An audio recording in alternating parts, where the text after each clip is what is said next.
আমি বিশ্বের বিভিন্ন দেশ ঘুরে ফিরে ফাইনালি আমি কোনো একটা দেশ বাছাই করে নেব ঠিক। তারপর সেখানে বেশ কিছু সময় থাকার পর আমি হয়তো কোরিয়ায় আবার ফিরে আসবো এবং আমার কাজ করে যাব, যেমন আমার জ্ঞান অন্যদের মাঝে ছড়িয়ে দেওয়া।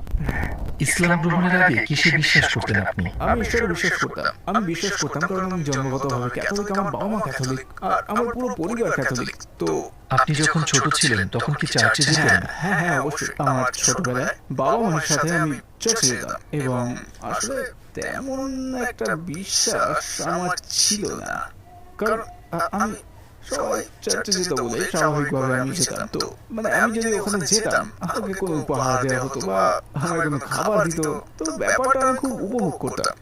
কিন্তু আসলে আমি আমার পরিবার আর বন্ধুদের সাথে থাকতেই আমার ভালো লাগতো। কিন্তু ছোটবেলায় আমার তেমন একটা বিশ্বাস ছিল বলে আমি মনে করি না, কারণ হয়তো আমি এই ব্যাপারটা নিয়ে গভীরভাবে চিন্তা করার সুযোগ ছিল না।